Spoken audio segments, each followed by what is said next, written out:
Hey y'all, it's Brooke and I just finished week 6 of my ultra marathon training. I hope I'm talking normal. I feel like I'm talking really weird. I just got a wisdom tooth out yesterday. I feel like I got punched in the jaw. Excuse me if I am not speaking clearly. I'm trying my best. Let's get into what I did this week to train for my 50K. So this was the week that I returned from my trip to Colorado. If you want to hear more about that, go watch my week 5 training. I was excited to get back into my regular training block. We were in the process of moving apartments. I got back and immediately started moving. So actually day 1, I really didn't do anything except for move some stuff to my apartment. So I counted that as my workout because my old apartment was on the 2nd floor, so I had to carry everything down 2 flights of stairs, and then the new apartment is on the 3rd floor, so I had to carry everything up 3 flights of stairs. It's a lot of work. I also, the day before, just drove 14 hours home from Colorado, so I was just trying to let myself chill, get back into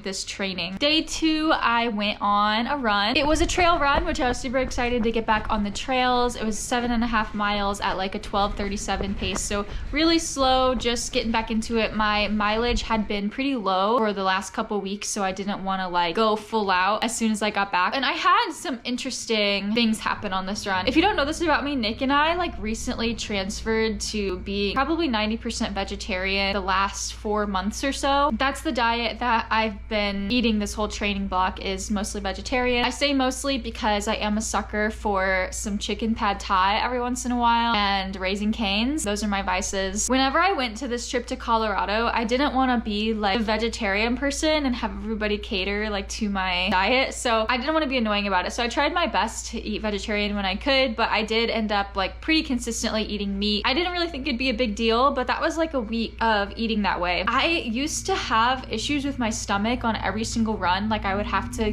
go off trail, I had not been having those pretty much for this whole training block for this ultra. My theory was that the vegetarian diet helped me overcome those issues, and that was pretty much confirmed this week because I went on this run and literally not even a half mile in, luckily there was a bathroom. I didn't have any issues with this on my runs the rest of the week, so I think that I just needed to get my, pretty high fiber diet back, but that really sucked. But it also kind of felt good to know that my diet was actually making a difference. The rest of the run was okay. I was nauseous the last 2 miles. It just was overall a pretty doo-doo run, figuratively and literally. It wasn't a great way to start off my running for the week, in all honesty, but I was excited to be back on the trails. Day 3, I did some weight training. It was what I usually do, high reps, lower body. This was me saying goodbye to my current apartment gym and just crossing my fingers that the new gym is going to be just as good as the one that I have now. Day 4, I went on my faster run. If you watched my previous videos, kind of tried to make my faster runs more fun, and I did that again this time. I tried to go segment sniping. There's this running app called Strava, and people can submit short segments, running routes, and then you can try to get on the leaderboard for those running routes. So I tried to get 3 of them and I got 0. But it still was a fast run. 6.7 miles at an 11:43 pace, which for me on trail, that's pretty fast. I would say on the parts that I was trying to get the segments on, I was going 9-minute miles. Running fast is kind of fun sometimes. I've just recently started to think that. Although I was not successful in getting my segments, I had fun on this run. I keep getting hit in the head with this bottle. I don't know if I like the long straw. Days 5 and 6, we moved the rest of the stuff into our apartment, so I didn't really do any training. I feel like this is just important to talk about because I am just a normal, regular person. I'm not a pro runner. I'm not dedicating every second of my life to training for this, and so I think it's important to talk about all of these life roadblocks that I hit, such as going on vacations and moving and getting my wisdom tooth out. If you're a normal person training for this run, you're probably gonna hit similar roadblock. You just kind of have to plan around normal life. We moved all of our stuff those 2 days and it went really well. Again, it was down 2 flights of stairs, up 3, so we really got our steps in and really got our stairs in those days for sure, and we're pretty exhausted by the end of those 2 days. I just kind of took those 2 days to get that done. I really wanted to get that done as quickly as possible. Then on day 7, my final day of this training, I did my long run. It was not good. I hit a lot of roadblocks on this run. So for starters, I just did not want to do. You know how sometimes you just wake up and you're like,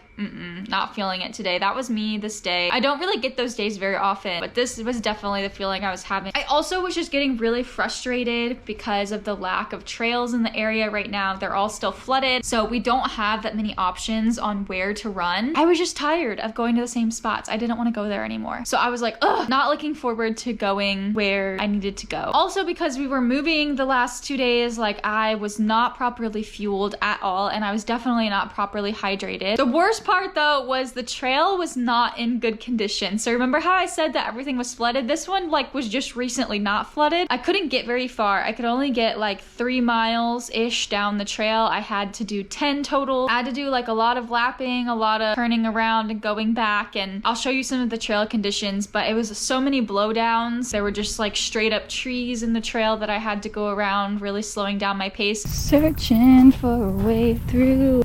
Oh yeah. There was a lot of mud. I just had to do a lot of bushwhacking, a lot of off-roading, and I was not in the mood to do that today. And the whole time my mentality was like, this is just gonna take forever. Like this is gonna take so long. And it did. It took a long time, over 2 hours. And then I forgot my earbuds, so I didn't have any music or podcast to listen to. And then it started raining during my last mile. So anyways, I don't like to make excuses for my runs. This is not like me being like, oh, my run was bad because of all these things. This is just me like telling you that sometimes runs suck and you just have to overcome it and do it anyways. So that's what I did. I got my miles done that I wanted, but it did in fact suck. I guess that's good for my training, but it wasn't good in the moment. I probably won't be going back to that trail for a while. That was it for this week of training. My total running miles for this week was 24, so I'm getting up there. If you remember, I want to get up to like 35, 40 mile weeks for this training, so I am slowly but surely getting up there. We're kind of back to our regularly scheduled program after I was out of town for a couple weeks. As you can see, I'm also like not in my apartment right now. I'm at my parents' home in Illinois visiting. My training's gonna keep up. This wisdom tooth is gonna put a little slowdown in our training. I'm out of commission for 2 days according to the doctor. I am gonna take those 2 days to recover. If y'all wanna follow along for the rest of my training, make sure to subscribe, and I'll see you next time. Bye.